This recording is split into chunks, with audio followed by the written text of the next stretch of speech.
হ্যাঁ সব আসবে কি ভালো লাগে লাগবে এই হ্যাঁ এটা ভালো লাগছে তো কি খাচ্ছ তুমি কি খাচ্ছ হ্যাঁ আইসক্রিম কি এটা আইসক্রিম খাচ্ছ হ্যাঁ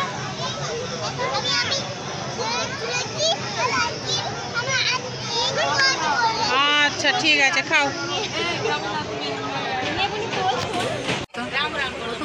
90 টাকা বলছে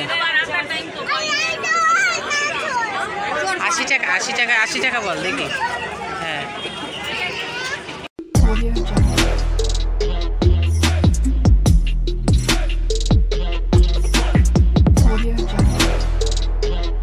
হে guys good morning welcome back to my another video. তো সকাল সকাল তোমাদের সামনে চলে আসলাম একটা ব্লগ নিয়ে। আর আজকে অনেক দিন পর তোমাদের সঙ্গে কথা বলছি, তার কারণ দীর্ঘদিন কিন্তু কাটিয়েছি, দীর্ঘদিন বলতে 8 দিন কাটিয়েছি কিন্তু পুরীতে ঘুরে বেরিয়ে। পুরী কেন, নবদ্বীপ, মায়াপুর সবটাই তোমরা দেখেছো। যারা যারা দেখোনি অবশ্যই তারা কিন্তু গিয়ে দেখে এসো, অবশ্যই ঘুরে এসো চ্যানেলটা। আর হচ্ছে গিয়ে অনেক দিন পর ঘরের জীবন যাপন, আবার কাজ, বেশ ভালো ছিলাম, উঠছিলাম, খাচ্ছিলাম, ঘুরছিলাম, তো সবটাই বাদ দিয়ে এখন হচ্ছে গিয়ে কাজ কর্ম সব কিছু নিয়ে আবার সবটাই চালু। তো চলো আপাতত ব্লগটা স্টার্ট করলাম, সাথে থাকো, পাশে থাকো, যে যেখান থেকে দেখছো সকলকে অনেক অনেক ভালোবাসা দিয়ে আমি আমার ব্লগটা স্টার্ট করছি। আশা করছি ভালো লাগবে। আর যদি কেউ আজকে চ্যানেলে নতুন ভিজিট করে থাকো অবশ্যই কিন্তু চ্যানেলটা সাবস্ক্রাইব করে পাশে থাকা বেল আইকনটা অবশ্যই কিন্তু দাবিয়ে দিও, তাহলে সমস্ত রকম ভিডিও তোমাদের কাছে সবার আগে পৌঁছে যাবে। তো চলো আপাতত ব্লগটা স্টার্ট করলাম। বহুদিন পর আজকে পুজো দিয়ে বেশ ভালো লাগছে জানো তো, সমস্ত কিছু পরিষ্কার পরিচ্ছন্ন করে একদম গুছিয়ে পুজো দিতে পেরে বেশ ভালো লাগছে। তার কারণ অনেক দিন যাবত তো পুজো দেওয়া হয়নি, আর সব নোংরা হয়ে পড়েছিল চতুর্দিকে, আর খুব বাজেও দেখতে লাগছিল। তো সবটা ক্লিন করে একদম পরিষ্কার করে ফেলেছি, পুজো দেওয়া হয়ে গেছে। পুজো টুজো দিয়ে এবার চলে যাব কিন্তু রান্নাঘরে গিয়ে কি করছি সেটা বলছি। তো অনেক দিন ধরে দেখছি ট্রেন্ডিংয়ে চলছে ভুনা চায়। আমি ভাবলাম চলো আমি আজকে একটুখানি বানিয়ে দেখি কেমন খেতে লাগে। তো চায়ের সঙ্গে চিনি আর একটুখানি এলাচের দানা দিয়ে বেশ ভালো করে এইটাকে কিন্তু ক্যারামেল না হওয়া পর্যন্ত চিনিটাকে আমি কিন্তু মানে নাড়তে থাকবো। তো অনেকেই মাটির জায়গাতেও মাটির পাত্রে করছে, কেউ হচ্ছে গিয়ে কড়াইতে করছে। আমি কিন্তু আমার এই ছোট্ট একটা তামার পাত্র আছে, আর নিচে তামা ওপরে স্টিল, সেটার মধ্যে দিয়ে কিন্তু করছি। তো বেশ ভালো করে ক্যারামেলাইজড হয়ে গেছে, আর সুন্দরভাবে কিন্তু আমি চাটা করে নিয়েছি। একটু দুধ দিয়েছিলাম, সঙ্গে একটু জল দিয়েছিলাম, খুব সুন্দর হয়েছে কিন্তু চাটা খেতে। তো যাই হোক, মোটামুটিভাবে দুধ জাল দিয়ে চলে এসেছি একদম। মাছ সকালবেলা বেছে কেটে পরিষ্কার করে দেখো তোমাদের দাদাভাই রেখেছে, আমি এখন শুধু রান্না করব। মাছ ভাজতে আমার মানে মাছ কাটতে আমার একদম পছন্দ নয়। তো যাই হোক, নিয়েছি ভোলা মাছ। কী দিয়ে করব অবশ্যই বলবো। ভোলা মাছ সবসময় সর্ষে বাটা দিয়ে খুব ভালো লাগে জানো তো, আর হচ্ছে বেগুন দিয়েও ভালো লাগে, কিন্তু আজকে ভাবলাম যে শর্টকাটে কতটুকু করা যায়। তার কারণ হচ্ছে রান্নাবান্না সেরে অনেকটা টাইম পুজোর জায়গায় দিয়ে ফেলেছি, তো সেই জন্য রান্নাবান্না সেরে আবার আমাদেরকে একটু বেরাতেও হবে। তো কোথায় বেরাবো, কি বৃত্তান্ত, সব কিছু তোমাদেরকে জানাবো। তার আগে চলো দেখতে থাকো যে কি রান্না করছি। আর আজকের থেকে ভাবছি অন্য একটা কিছু করব, তো কি করব সেটাও তোমাদেরকে জানাবো। তো যাই হোক, অনেক কথা বলছি, সবার আগে নিয়ে নিয়েছি সর্ষের গুঁড়ো। আর সর্ষের গুঁড়ো যেটা দোকানে রেডিমেড কিনতে পাওয়া যায় সেটাই কিন্তু নিয়েছি। সঙ্গে দিয়ে দেবো, মানে দিয়ে দিলাম একটু হলুদ, একটুখানি লবণ, আর তার সঙ্গে লঙ্কার গুঁড়ো। তো যাই হোক, এটাকে বেশ জল দিয়ে আমি একটুখানি মানে মাখিয়ে রাখবো, আর মাখিয়ে রেখে তারপরে মেশাবো কিন্তু মাছের মধ্যে। তো এইভাবে কারা কারা করো, আমি কিন্তু এইভাবে করি। আর হ্যাঁ, অবশ্যই সঙ্গে একটু সর্ষের তেল দিয়ে নেবো, তেল দিয়ে নেবো। আমার কাছে সর্ষের তেল নেই, আমি রিফাইন তেলই দেবো। আর যাই হোক, এইটা ভেবেছিলাম যে কলা পাতায় করলে না খুব ভালো হয় জানো তো, এটাকে যদি ফ্রাই করা যায়। বাট সকালবেলাটা এতটা সময় কম, তো তোমাদের দাদাভাই যেহেতু বেরায়, তো নির্দিষ্ট একটা টাইম আছে, সেই টাইমের মধ্যে আমাকে সবটা কমপ্লিট করতে হয়। সেই কারণে কী হয় বলো তো, মানে চেষ্টা করি যে রান্না একটা করব, কিন্তু অন্য রকম হয়ে যায়। তো যাই হোক, কিছু তো করার নেই। তার কারণটা তো বুঝতেই পারছো, মানে সময়ের মধ্যে যেই আমার সময়সীমা একটা বেঁধে দেওয়া, তো সেইটার থেকে আমি আর এগাতে পারি না। তো যাই হোক, মোটামুটিভাবে দেখতে পাচ্ছ তো মিশ্রণটা কিন্তু খুব সুন্দর ঠিক হয়ে গেছে। আর এইটাকে এখন আমি একটুখানি তেল দিয়ে নিচ্ছি। এবার দিয়ে দেবো কিন্তু মাছের মধ্যে। বললাম না আমার কাছে কিন্তু সর্ষের তেল নেই, আমি রিফাইন তেল দিয়েই করছি। বাট সর্ষের তেল দিয়ে করলে এর যে মানে স্মেলটা এত সুন্দর আসে সেটা কিন্তু মানে সকলেই তো জানো, এটা তো আর বলার কিছু নেই। তো মাছের মধ্যে কিন্তু আমি মাখিয়ে একটু ম্যারিনেট করে রেখেছিলাম, তো সেইটাই তোমাদের কাছে আবার একটু তুলে ধরছি। সকালবেলায় বললাম না সময়টা অনেকটা কম, তো সেই কারণেই আর কি।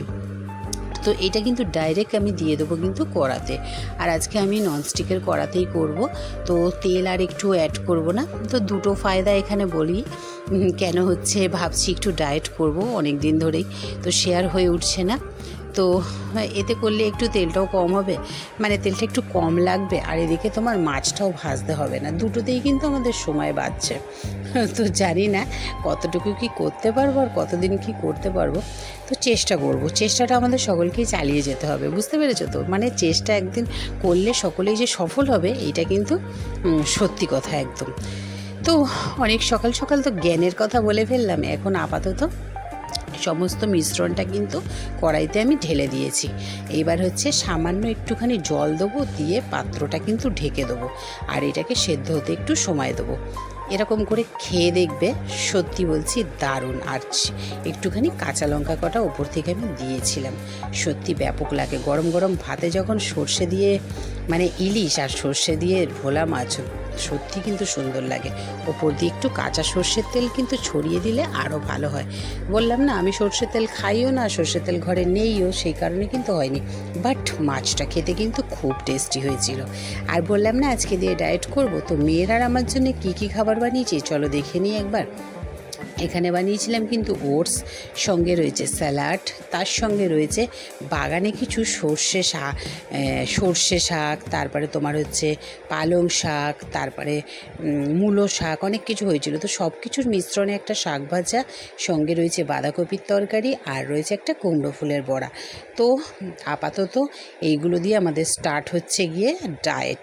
তো জানি না কতদিন কি করতে পারবো, আশা করছি করার চেষ্টা করব। তো সেই জন্যেই চলো চেষ্টা চালিয়ে যাই। তো কিছু জিনিস আমি কিনেছিলাম, মেয়ের একটা পায়েল ছিল জানো তো, সেটা 10 ভরি ছিল, সেটাই দোকানে নিয়ে গেছিলাম। তো মেয়ে তো একদমই পরে না কিছু, দেখোই তো, যারা আমাদের ব্লগ দেখো তারা তো জানো মেয়েও পরে না আমিও পড়ি না, খুব কিন্তু কম, কোথাও গেলে তখন।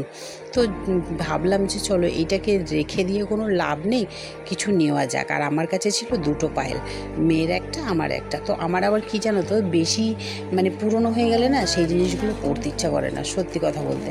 তো ভাবলাম চলো সব কটা দিয়ে কিছু বানানো যাক। তো যেমন বাবা সেমন কাজ, একটুখানি দোকানে চলে গিয়েছিলাম। আর দেখতে পাচ্ছ এই ছোট্ট কুচকু চেনটা কার জন্য, গেস করো তোমরা কার জন্যে? তো যারা তো ব্লগ দেখো তারা তো জানবেই যে এটা হচ্ছে আমার গোপালার জন্যে আমি এটা নিয়েছি। খুব ভালো লাগছিল, আরও অন্য অন্য ছিল, কিন্তু আমার খুব পছন্দ হলো যে সবসময় পরে থাকার জন্য, ওর জন্য একটা ছোট্ট চেন নিলাম। আর এই থাম্বনেল রিংটা দেখতে পাচ্ছ, এটা নিয়েছি আমার জন্যে, মেয়ের আছে। অনেক দিন ধরে চেষ্টা করছিলাম নেওয়ার, তো হচ্ছিল না, কেন মাপটা কিছুতেই হচ্ছিল না। আর আমি এখন একটু সরু সরু দেখেই চেনগুলো নিলাম, মানে সবসময় পায়ে পরে থাকার জন্য হেভি ওয়েটের না আমার একদম পছন্দ হয় না। তো দুরকম চেন আমি নিয়েছিলাম পায়ের জন্য, মানে পায়েলগুলো। ওর পছন্দ হয়েছে কোনটা জানো, ওর মেয়েকে জন্য ভাবলাম মিনি করাটা নেবো, মানে এই পছন্দ হয়নি। সরু, আমি চেন বলছি, সরু যেটা রয়েছে সেইটাই ওর পছন্দ হয়েছে। তো সেজে গুজে আমরা কিন্তু আবার বিকালে বেরিয়ে পড়েছিলাম কোথায় বুঝতে পারছো, সব কটা আছে একসঙ্গে। আর এই দুটো ছোট দুটো আগে আগে যাচ্ছে দেখতে পাচ্ছ। অ্যাকচুয়ালি আমরা চলে এসেছি সুভাষ মেলায়। যারা যারা এখানে থাকো বেলেঘাটায় তারা তো জানোই যে সুভাষ মেলাটা কিন্তু বড় পার্কের ধারে বসে, বড় পার্কে বসে, মানে আমার মেয়ের ইনস্টিটিউটের থেকে কাছেই একদম রয়েছে। কিন্তু আমাদের বাড়ি থেকে দূরত্বটা অনেকটাই বেশি, তো অনেক দিন ধরে যাবো করছিলাম, সেভাবে তো যাওয়া একদমই হয়নি। তো আজকে ভাবলাম বোনরাও বলছে যখন তো তাহলে যাওয়া যাক। তো যাওয়া মানেই তো বুঝতে পারছো প্রত্যেকটা দোকানে ভিজিট করা, এইটা দেখা ওইটা দেখা, মানে আমরা মেয়ে বুঝতে পারছো, সব জায়গাতে গিয়ে আমাদের দাঁড়ানো দরকার। আর সব থেকে বড় কথা, যেখানে কম টাকা দামের, এই যে দেখতে পাচ্ছ হরেক মাল 20 টাকা, এইখানে হচ্ছে গিয়ে মানে লোকের ভিড়, অসম্ভব ভিড়। তো সেখান থেকে টুকিটাকি জিনিসপত্র দেখে। আর এদিকে প্রচণ্ড দাম এই মেলাটায়, সত্যি কথা বলতে প্রচুর কস্টলি। আর এখানে মানে হেন কোনো জিনিস নেই যে পাওয়া যায় না, সমস্ত রকম জিনিস কিন্তু এখানে অ্যাভেলেবেল, এমনকি ফার্নিচার পর্যন্ত। তো মেলাটা পুরো কিন্তু আমরা ঘুরতে পারিনি, তার কারণ হচ্ছে সময়টা আমাদের কাছে ছিল একদম কম। এদিকে তোমাদের দাদাভাই এসে বসেছিল ছোটো বোনের বাড়িতে, তো আমরা ভাবছিলাম যত তাড়াতাড়ি যাওয়া যায়। আবার ছোটোটাও আমাদের সঙ্গে শিখে গেছে, জানো তো কোনটা কি কিনতে হবে, কি পছন্দ করতে হবে। ছোটোটাও কিন্তু বেশ ভালো বুঝতে পেরেছে এখন। তো কি কি কিনলাম, কি কি না কিনলাম, কি কি কিনলাম সেইটা, কি কি না কিনলাম বলছি ভুল হবে, তো কি কি নিলাম সেইগুলোকে অবশ্যই তোমাদের সঙ্গে শেয়ার করব। আর এখানে একটা ডগি ছিল, দেখো কি কিউট ডগিটার দামটা জিজ্ঞাসা করলাম, বলছে 2000 টাকা। তো খুব সুন্দর লাগছিল। আর হচ্ছে ছোটোটাকে দেখো একটু কত বদমাইশি করছে, ওর অ্যাকচুয়ালি পেয়ে গেছে খিদে, কিছু না খেয়ে বেরিয়ে পড়েছে। আর ছোটোটাও তো আমাদের সঙ্গে লাফায়, জানো তো, মানে হচ্ছে কোথাও যাওয়ার হলে বেশ ভালো বুঝতে শিখেছে এখন। তো যাই হোক, আসার সময় একটা অটোওয়ালাকে, অটো দাদা যে ছিল সে হচ্ছে গিয়ে তার গাড়িটা এত সুন্দর করে সাজানো, সেইটা দেখে ও বলছে রোজও ওই অটোতে আসবে, মানে এমন ধরনের ওর কথা। তো বললাম চল বাবু হচ্ছে গিয়ে কিছুতে বস, ও বসবে না, ওর এর আগের দিন এসে ও ঘুরে গেছে মেলায়, আর হচ্ছে তখন চড়েছিল, কিন্তু এখন আজকে কিন্তু কোনো রাইডেও ওঠেনি। তো আমরা ঘুরপাক খাচ্ছি, জিনিসপত্র কিনছি টুকিটাকি। আর এদিকে যত মানে খেলনার জিনিস আছে সেইখানে আমার মেয়ে কিন্তু একদম সবার আগে হুমড়ে পড়ে, ছোটোটা আর ওইটা দুজনে মিলে, জানো তো। তো আমি তো আমার কাজ করছি, টুকিটাকি ভিডিও করছি, টুকিটাকি জিনিস কিনছি। আর চলে এসেছি এখানে পিঠের দোকান। তো বাবুর কিন্তু খুব খিদে পেয়েছিল, সেই কারণেই পিঠের দোকান থেকে একটা পিঠে খেয়ে তারপরে এবার আমরা কিন্তু অন্যদিকে রওনা দেবো। বসে আছো? আর দিদিয়া কোথায়? ওই যে দোকানে।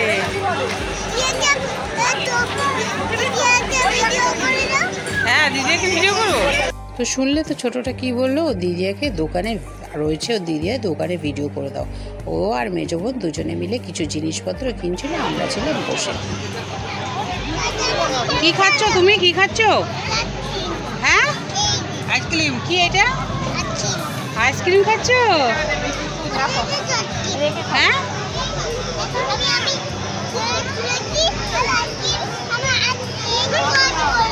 আচ্ছা ঠিক আছে, খাও।